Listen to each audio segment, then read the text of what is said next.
So, no, I wouldn't say I have a passion for HR. Welcome back to Human Resources for the People. It's a human capital revolution. I'm answering HR questions because I'm banned, part 15. We got a few interesting ones. We got a manager out of Pennsylvania that's causing problems.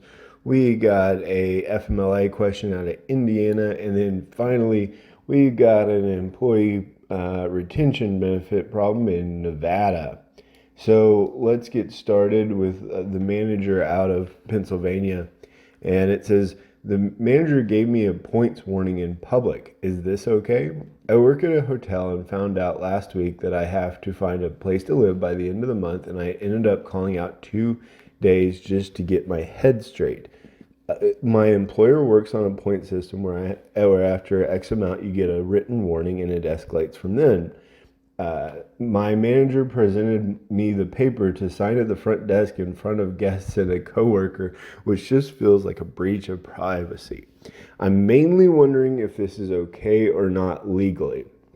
So, um, you know, okay is a little bit of a relative term here. I don't think that this is okay in that. I don't think it's great that an employer is writing you up in public, including guests, which I think that would be an awful, that's not even just that's not a manager thing, that's just an awful business practice, right? But it's, to answer the question, no, it's not illegal to write someone up. There is no right to privacy at work. Is it okay in that? Is this good managerial practice? No, no, this is awful. It's typical, I think, with service jobs and sort of low trained professionals, low trained supervisors, supervisors who really haven't been managing very long, oftentimes. But it's not okay from that perspective. Is it illegal? Absolutely not. It's not illegal at all, nor should it be. If American HR law has gone to this level, it's probably too much for either employee or employer to navigate. The next one is out of Indiana. It says if an employee has 480 hours of accrued sick time and they are out for 12 weeks due to hospitalization, can an employer force them to use FMLA? Uh, yes. Yeah. To answer the first question, an employer can or should and is required to force them to use FMLA even when it's sick time. Sick time doesn't actually protect your job, it just pays you in the case of being out from work. FMLA protects your job. And as a result, the employer has the duty to apply FMLA to it. And then, furthermore, if they have a relapse and are now out of sick time and have used their 12 weeks, would they lose job protection? Yes and no.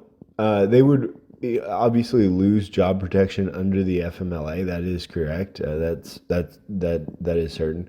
But there is accommodations under the ADA potentially.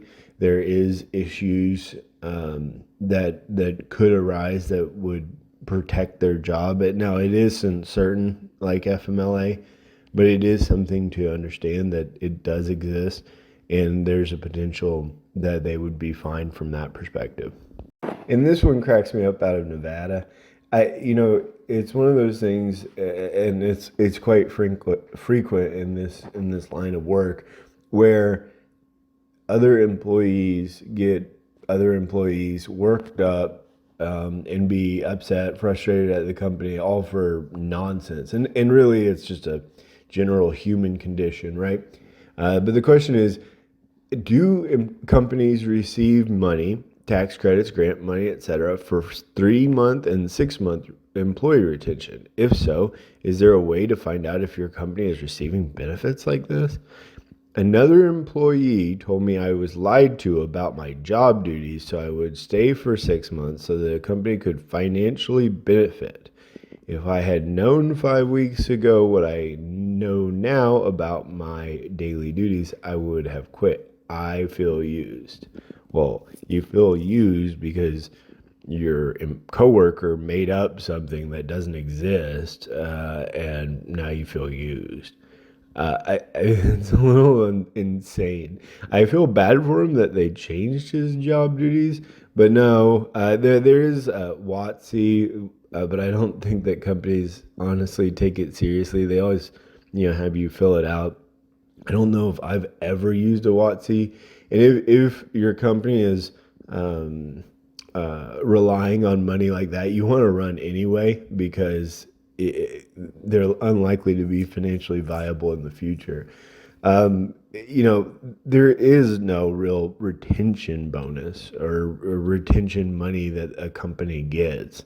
The government doesn't care if an employee stays for 3 months or 6 months, and thinking that is a little insane. It's a little insane because it really isn't. It's why would that exist? And if you're not asking that question, then I think that you obviously you're not maybe fit for what you're currently doing. I just it's so frustrating from an HR employee relations standpoint when things like this are said and done. What do you think about today's video? Please comment down below, like, share, and subscribe. It really helps out. And I'll see you on the next one. Bye, guys.